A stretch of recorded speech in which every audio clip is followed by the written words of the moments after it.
Dear viewers, first of all thanks for your attention and welcome to Ali online. Friends, इस मुख्तसर सी video में मैं आपको इन पेज का मुकम्मल इस्तेमाल सिखाऊंगा। मुकम्मल इस्तेमाल से मुराद रोज़मर्रा के कामों में इन पेज का मुकम्मल इस्तेमाल। जैसा कि आपने कोई अगर कोई दरख्वास्त लिखनी है, कोई लेटर लिखना है, या ये छोटे मोटे काम जो रोज़मर्रा के होते हैं, इस तरह के काम अगर आप इन पेज पर करना चाहते हैं तो ये मुख्तसर से दौरानिए की वीडियो ये देख लें, तो आप इजीली वो काम जो है वो कर पाएंगे। तो चलिए स्टार्ट करते हैं। सबसे पहले आपने अपना इन पेज ओपन करना है। इन पेज ओपन करने के बाद ये देखें, इसके स्टार्टअप में ये एक छोटा सा पॉपअप मैसेज जो है, मैसेज पॉपअप होगा। इसको आपने ओके करना है।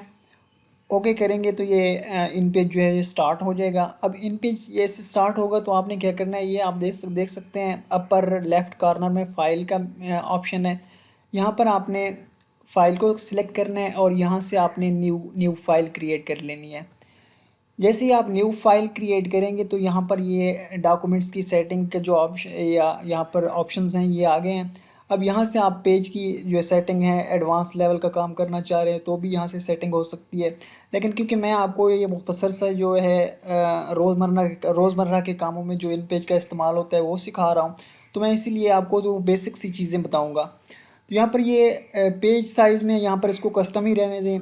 अगर आपने यहाँ पर पेज की कोई विड्थ हाइट जो है वो आपने स्पेसिफाई करनी है तो आप यहाँ से उसको कर सकते हैं। मतलब उसकी हाइट और विड्थ वगैरह बढ़ा या कम कर सकते हैं। यहाँ से 610 mm है और 297 mm है, ये बाय डिफ़ॉल्ट है। अगर आप इसको ऐसे ही रहने दें तो ये बेहतर रहेगा। अब यहाँ पर नीचे ओरिएंटेशन है इसकी, मतलब अगर आप पेज जो है वो पोर्ट्रेट में बनाना चाह रहे हैं तो ये पोर्ट्रेट को आपने चेक लगा रहने देना है। पोर्ट्रेट को आपने चेक लगा देना है। और अगर आप लैंडस्केप में कोई डॉक्यूमेंट्स आपने तैयार करना चाह रहे हैं तो नीचे ये लैंडस्केप का यहाँ पर आप इसको चेक लगा दें। अब नीचे ये पेजेस हैं, यहाँ पर आप पेजेस की तादाद को कम या बढ़ा सकते हैं। ये देखें, इस तरह जितने भी पेजेस आपने क्रिएट करने हैं वो यहाँ पर आप उनको आप यहाँ से यहाँ पर स्पेसिफाई कर सकते हैं। इसके बाद यहाँ पर इसका मार्जिन है, मार्जिन की सेटिंग है। आप यहाँ पर इसकी लेफ़्ट मार्जिन है, जितना भी आप लेफ़्ट से मार्जिन रखना चाहें वो यहाँ से आपने सेटिंग कर लेनी है। राइट का है, राइट जितना भी ये सारा कुछ है। लेफ़्ट का मार्जिन भी है, राइट का भी है, टॉप का भी है और बॉटम का भी है। इसके बाद लिखाई की जो डायरेक्शन है ये राइट टू लेफ़्ट यहाँ पर सिलेक्टेड है। यहाँ पर अगर आप लेफ़्ट टू राइट करना चाहते हैं तो ये चेक लगा दें तो ये लेफ़्ट टू राइट हो जाएगी। उसके बाद ये कॉलम्स की तादाद भी यहाँ पर आप कॉलम्स की तादाद यहाँ पर स्पेसिफाई कर सकते हैं। क्योंकि ये एडवांस लेवल की चीज़ें हैं तो इनको हम फ़िलहाल रहने देते हैं। उसके बाद ये आप सारी सेटिंग आपने करके, बेसिक सी जो सेटिंग है ये करके आपने ओके कर देना है। ओके करने के बाद ये आपका पेज यहाँ पर जो है अपेयर हो जाएगा। अब यहाँ पर क्या करना है, सबसे पहले आप मैं आपको इसके जो मेन्यू है इसका मुख्तसर सा और क्विक सा तारुफ मैं आपको करवा दूँ। बाकी लिखना तो जो है वो तो हर किसी के अपनी अपनी, जो भी हर कोई लिखना चाह रहा होता है वो तो आप खुद आपको खुद ही पता होगा कि आप क्या लिखना चाह रहे हैं। मैं यहाँ पर आपके इसके मेन्यू से आपका तारुफ करवा दूँ ताकि आपको किसी भी मेन्यू को इस्तेमाल करने की ज़रूरत पड़े तो उसका पता आपको होना चाहिए। तो सबसे पहले यहाँ से ये देखें 12 pt है। यहाँ पर आप साइज़ जो है अपनी जो लिखाई का साइज़ है वो यहाँ पर आप बढ़ा सकते हैं, कम कर सकते हैं यहाँ से। उसके बाद ये बोल्ड है, लिखाई को बोल्ड करने के लिए है। मतलब ये तो पता होगा आपको बोल्ड किस तरह से किया जाता है लिखाई को। बाकी ये डायरेक्शन है नीचे। उसके बाद ये इटैलिक का है। इसके बाद यहाँ से ये कलर हैं। कलर अगर आप कोई फिल करना चाहें कहीं से, या अगर आप लिखाई को कोई कलर देना चाहें तो ये कलर है। उसके बाद ये फ़ॉन्ट्स हैं। यहाँ से ये फ़ॉन्ट्स भी आप यूज़ कर सकते हैं। उसके बाद अब ये है, ये सिलेक्शन टूल है। और बाकी ये देखें, ये टेक्स्ट टूल वगैरह हैं ये, और पिक्चर्स वगैरह के लिए ये सारा कुछ, ये एडवांस लेवल के काम में ये सारा कुछ यूज़ होता है। तो इसको ये रोज़मर्रा के काम में इतना ज़्यादा इसका यूजेज नहीं है, तो इसको फ़िलहाल इसको छोड़ देते हैं। इसके अलावा और कौन सी चीज़ जो है वो ज़रूरत पड़ती है मोस्टली, इसके बाद अक्सर कुछ ना कुछ लिखते वक्त जो हमें ज़रूरत पड़ती है सिंबल को इंसर्ट करने की। तो कोई भी सिंबल अगर आप इंसर्ट करना चाहते हैं तो ये ऊपर देखें, ये सिंबल का ऑप्शन है। इसको आप सिलेक्ट करोगे तो नीचे आपको ये देखें ये सैम्बल्स जो है यहाँ पर आपको मिल जाएंगी। आप यहाँ पर इन सैम्बल को आप इस्तेमाल कर सकते हो। अब यहाँ पर तो इसमें तो थोड़ा कम है, लेकिन ये इसके एन पेज के जो मुख्तलिफ वर्जन्स हैं उनमें अलग अलग जो है ये सिंबल जो है अवेलेबल होंगी। तो इनकी सामने ये शॉर्ट कीज़ भी लिखी हुई हैं, इनको भी आप यूज़ कर सकते हो। इसके अलावा लोग अक्सर यूज़ करते हैं इन पेज को अडोब फोटोशॉप में लिखने, उर्दू लिखने के लिए इन पेज को यूज़ करते हैं, या बाकी जितने भी और बहुत सारे एडिटिंग सॉफ्टवेयर्स हैं उनमें उर्दू लिखने के लिए इन पेज को यूज़ किस तरह से किया जाता है। बाकी सेम इसी तरह से यूज़ किया जाता है। यहाँ पर आपने उर्दू लिखनी है, जब आप लिख लो उर्दू तो उसको लिखने के बाद आपने क्या करना है, यहाँ पर आपने फ़ाइल में आ जाना है। फ़ाइल पे आपने यहाँ पर एक्सपोर्ट में आ जाना है। मैं कुछ लिख लेता हूँ। अब जैसा कि ये टेक्स्ट लिखा हुआ है तो इसको अगर मैं किसी और सॉफ्टवेयर में अडोब फोटोशॉप हो गया इसमें अगर एक्सपोर्ट करना चाहूँ तो एक इस तरह से कर सकता हूँ। इस तरह से आपने टेक्स्ट लिख लेना है। टेक्स्ट लिखने के बाद आपने यहाँ पर फ़ाइल में आ जाना है। फ़ाइल में आके आपने एक्सपोर्ट पेज को यहाँ पर क्लिक कर देना है। क्लिक करने के बाद यहाँ पर ब्राउज़ पे आना है। ब्राउज़ पे आके यहाँ से आपने नीचे सेव एज ए टाइप में आके आपने एनकैप्सुलेटेड पोस्ट स्क्रिप्ट फाइल ये आपने सिलेक्ट करना है। सिलेक्ट करने के बाद आपने अपनी फ़ाइल का जो भी नाम आप रखना चाहते हैं आप अपना नाम यहाँ पर अपनी फ़ाइल का रख दें।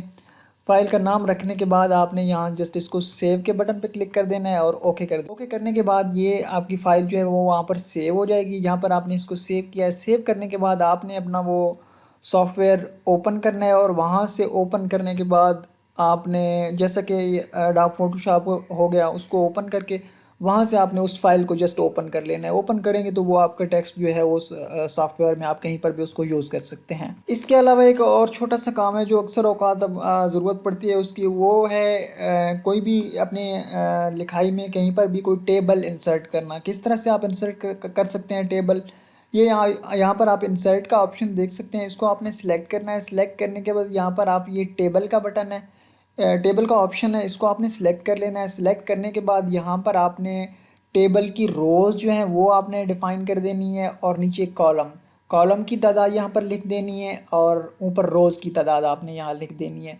जैसा कि मैं यहाँ पर 6 रोज़ लिख देता हूँ और उसके बाद ये 3 कॉलम्स में लिख देता हूँ। ओके कर दें तो ये देखें ये कॉलम यहाँ पर आ गया है। ये देखें ये कॉलम यहाँ पर आ गया है, इंसर्ट हो गया है। अब इसमें जो आप लिखाई फर्दर जो आप करना चाहें आप कर सकते हैं। अब मैंने असल में इस पेज का साइज़ बहुत बड़ा रखा हुआ है तो मैं यहाँ पर इसको थोड़ा सा छोटा कर देता हूँ ताकि आपको देखने में आसानी हो। और एंटर कर देते हैं तो ये देखें एक छोटा सा पेज, ये इसका मैंने ये इसमें पेज भी मैंने इसको लैंडस्केप किया हुआ है। अब ये इसका जो है क्या क्या कहते हैं टेबल है। टेबल को आप सिलेक्ट करेंगे। टेबल को आप सिलेक्ट करने के बाद वैसे आप माउस से भी इसको सिलेक्ट कर सकते हैं और कंट्रोल ए का बटन प्रेस करके तो इस तरह से भी आप इसको सिलेक्ट कर सकते हैं। सिलेक्ट करने के बाद इसको आप फॉर्मेट करना चाहें, मतलब इसको इसकी जो लाइंस वगैरह हैं इनको आप हाईलाइट करना चाहें तो आप इसकी लाइन को हाईलाइट कर सकते हैं। किसी कॉलम को या किसी रो को आप कोई कलर देना चाहें तो भी यहाँ फॉर्मेट में आप आके दे सकते हैं इसको। बल्कि यहाँ पर आप इसको राइट क्लिक करेंगे। एक्चुअली मेरा माउस जो है वो काम सही तरह से नहीं कर रहा तो ठीक है मैं आपको बता देता हूँ। फ़र्ज़ करें आप ये दरमियान वाली रो जो है इसको आप सिलेक्ट करना चाह रहे हैं और इसको आप कोई कलर देना चाह रहे हैं, इसको बॉर्डर देना चाह रहे हैं तो आप किस तरह से दे सकते हैं। इसको आपने सिलेक्ट करना है। सिलेक्ट करने के बाद क्लिक करने के बाद टेबल फॉर्मेट का ऑप्शन है, इसको यहाँ से आप क्लिक कर दें। क्लिक करने के बाद ये देखें बॉर्डर का ऑप्शन है, यहाँ से ये नन हुआ है तो इसको आप ब्लैक कलर दे सकते हैं तो बॉर्डर आ जाएगा इसको। इसके बाद बॉर्डर का स्टाइल है, जो भी स्टाइल आप रखना चाहें, ये देखें ये स्टाइल है बॉर्डर के अवेलेबल बहुत सारे, ये स्टाइल आप दे सकते हैं, मतलब लाइंस का स्टाइल। उसके बाद नीचे ये विड्थ है, यहाँ पर आप इसकी जो चौड़ाई है उसको आप बढ़ा या कम कर सकते हैं। जितना आप बढ़ाना चाहें तो बढ़ा सकते हैं, कम करना चाहें तो कम कर सकते हैं। उसके बाद आपने ये कलर भी इसका कोई फेल कर देते हैं, यहाँ पर कोई रेड कर देते हैं। एक सेकंड, रेड हो गया, येलो हो गया, ओके कर दें तो इसका कलर जो ये देखें यहाँ पर येलो हो गया।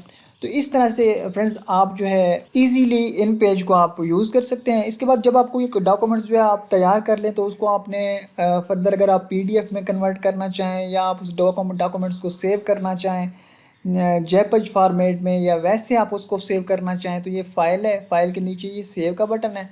सेव एज़ का बटन है, इसको आप यूज़ करके अपने डॉक्यूमेंट्स को आप सेव कर सकते हैं। अदरवाइज़ प्रिंट लेना चाहें तो सिर्फ प्रिंट का कंट्रोल पी करेंगे तो उसका प्रिंट आउट डायरेक्टली आप प्रिंट आउट ले सकते हैं। तो इस तरह से फ्रेंड्स आप इजीली इन पेज को जो है यूज़ कर सकते हैं। तो मैंने कोशिश की है कि कम से कम ड्यूरेशन में आपको मैक्सिमम इन्फॉर्मेशन जो है उसको डिलीवर की जाए। तो होपफुली ये ट्यूटोरियल आप लोगों के लिए इन्फॉर्मेटिव होगा। नेक्स्ट टाइम फिर किसी अच्छी सी वीडियो के साथ हाजिर होते हैं, तब तक के लिए अल्लाह हाफ़िज़। और आखिर में मेरी आप लोगों से एक छोटी सी रिक्वेस्ट कि काइंडली मेरा चैनल ज़रूर सब्सक्राइब कर लें। Thanks for watching. अल्लाह हाफ़िज़।